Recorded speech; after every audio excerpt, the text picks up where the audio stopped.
Hello everybody, this is Tip Top MTG here today with another Magic the Gathering video. In today's video, we are going to be looking at the standard meta and talking about what decks are going to be most impacted by the upcoming rotation.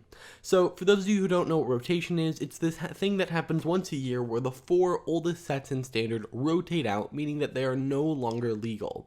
If you want to know all the intricate details about that, I did a guide covering that a little while back. You guys should check that out. But what we're going to do today is we're going to look at MTG Goldfish's meta analysis. So obviously this isn't going to be 100% accurate to what the meta is, but it takes in a bunch of results from leagues on MTGO, tournaments, a bunch of things, and it compiles them into some of the most popular decks in the standard meta. And so what I've done is I've taken a couple of them, especially ones that I've seen and think are actually meta, and I've taken their example deck list, which again may not be exactly what everyone is running, but it's the same general idea, and you can kind of tell, the core of the deck. And so we're going to talk about what cards they are losing and whether I think they are going to survive rotation. Because when rotation happens, a lot of decks just become irrelevant. You know, if you have a deck based around, I don't know, Planeswalkers and you lose War of the Spark, there's a high chance that your deck is going to either be massively nerfed to where it's no longer meta or just not even functional. So yeah, why don't we take a look at those? So starting off, we have Soultie Control. So the cards that it's losing are Hydroid Krasis, Narset, Parter of Veils, Nissa Who Shakes the World, Aether Gust, Casualties of War.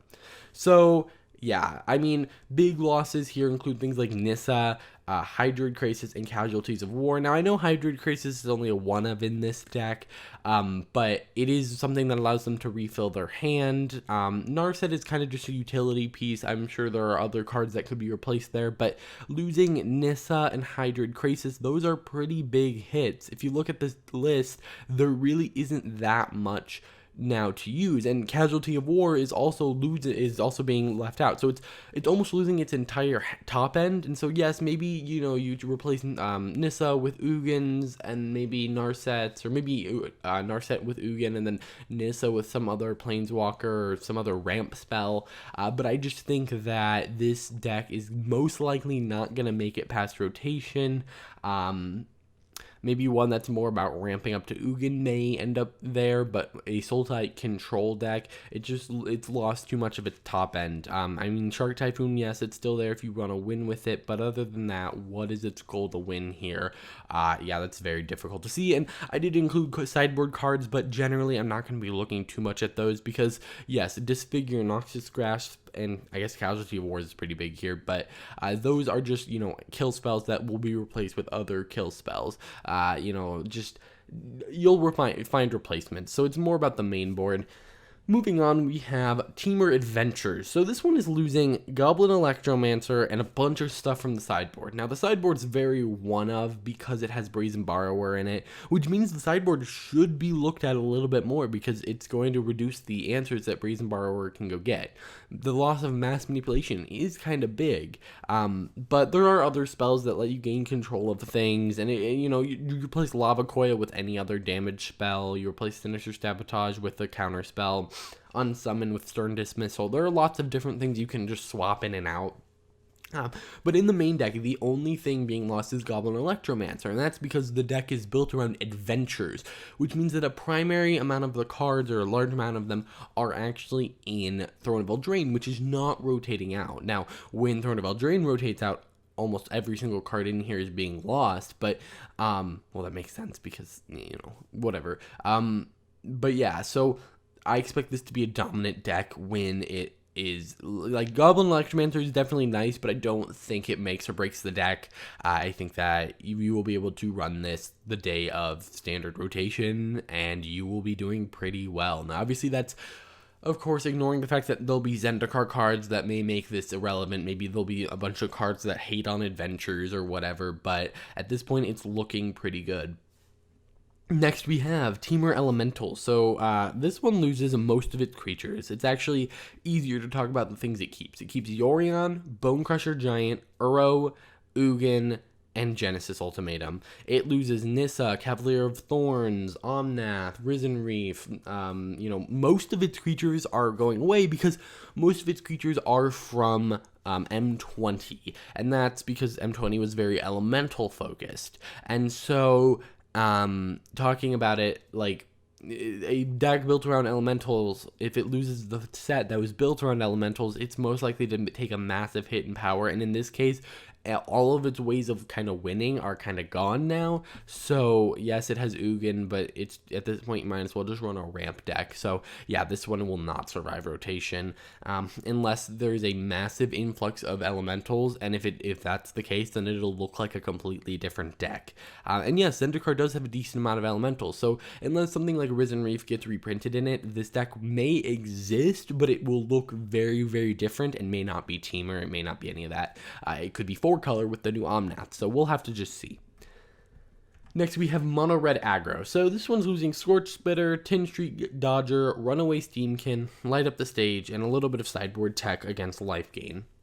So, yeah, the big losses here are Runaway Steamkin and Scorch Spitter, but again, I feel like Red always ends up surviving just because it works so well against unrefined decks that it will almost always be in the meta. If, you know, we're not even losing that much here. I mean, yes, Runaway Steamkin is probably the biggest loss here, but I'm sure there's some other, you know, card you can use with it, because just Runaway Steamkin is such a valuable card. I mean, it gets to be a big creature. It can then have Embercleave put on it. It can ramp you. It can help you burn out your opponent. So I would not be surprised if this continues, and I feel like just Red always survives. So I think it's a fair bet to say that yes, there will be a mono red deck with Zendikar. Next, we have Mono Green. So this one is not losing as many. It's losing Pelt Collector, Growth Chamber Guardian, Paradise Druid, and Vivian. Now, I could actually see this maybe surviving, but I think the loss of Pelt Collector may be a little bit too big. Part of the power of this deck is, hey, Pelt Collector turn 1, maybe Stone Coil Serpent turn 2, or Growth Chamber Guardian turn 2, and you're just getting Pelt Collector to be very big. Yes, this may be able to survive with things like Lovestruck Beast and Scavenging Ooze along with Questing Bees, but I think without that Pelt Collector piece, it will be dropped down to maybe a tier 1.5 deck. I think it's losing a little bit too much with that Pelt Collector. You could almost name this deck Pelt Collector Green. Now, there are also other fun stuff in here, like Yorvo and Gemrazor. Those work really well together, so maybe it will survive.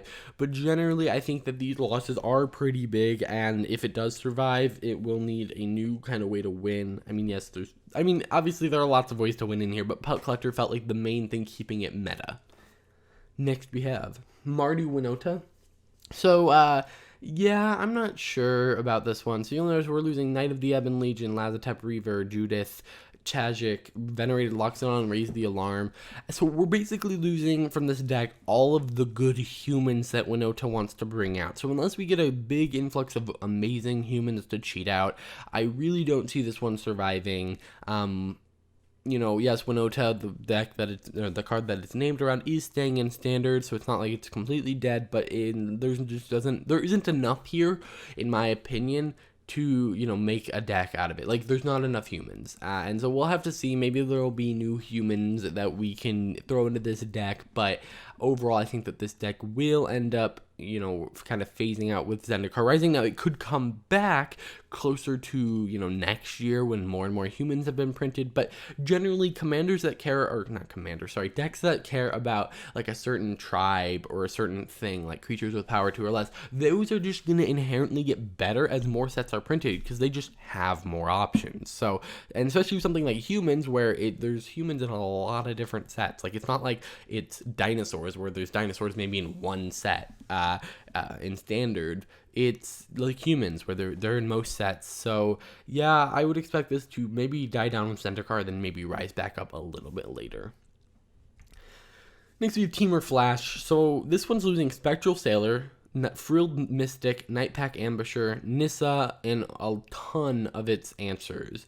I don't think this one's going to survive, mostly because of the loss of, Nightpack Ambusher is just such a huge loss for it. And if you are running the 2-cost, I always forget this card's name, the 2-cost blue creature, whenever you cast a spell during an opponent's turn, put a counter on it. That one's also being phased out. It's not in this list, but yeah, so it's losing most of the advantages of Temur Flash, so I think that it will most likely not exist after this. You have, if you look at what's left, you have some removal and Shark Typhoon.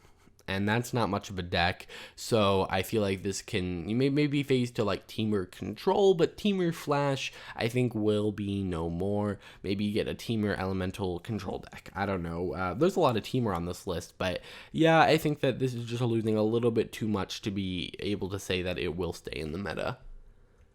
Then we have Is It Tempo? So this one I think will survive. Now if we look at it, it's losing Spectral Sailor, Dreadhorde Arcanist, Samut Sprint, Unsummon, and Aether Gust. Now, the main way this thing kind of wins is with Sprite Dragon and Stormwing Entity.